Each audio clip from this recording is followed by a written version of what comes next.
Hey guys, Colin here from the Deep Tissue Massage Center. I want to talk to you about something called asymmetrical gait.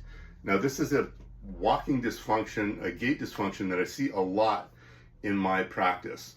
And in an ideal scenario, when you're going through your normal walking cycle, what you wanted to see is that the back leg is able to create forward momentum by activating this posterior chain of muscles and pushing the body forward.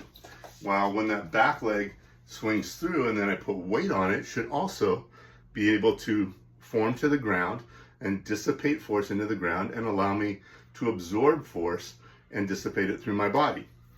This is the function which each leg is supposed to be able to do independently. What happens in an asymmetrical gait pattern is that one side ends up becoming the side that propels the body forward and it becomes much more rigid, while the other side is almost overly relaxed and not firing well, but absorbing too much impact. And this will cause all sorts of problems and dysfunctions and pain patterns that are a little bit different on each side. If you're wondering whether or not you might have this going on, what you want to do is practice or try to balance on one leg. So ideally, if I'm balancing on one leg, I should be able to let my arch relax and form to the ground without gripping my toes. I should be able to balance, and with keeping my pelvis nice and level and even with the ground here, as opposed to tilting to one side or the other. Now, what tends to happen with people that have this asymmetrical gait is that on one side it's very obvious they can't balance.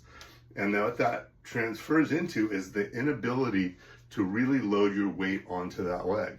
Now, when you're having trouble putting weight onto that leg becomes very rigid, and the other side becomes overly forgiving and overly absorbing.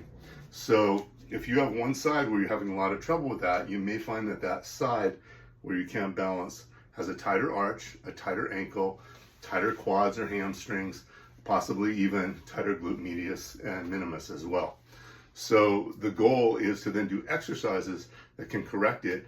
And I've got exercises and I'm going to list them down below under the description, and you can follow those there.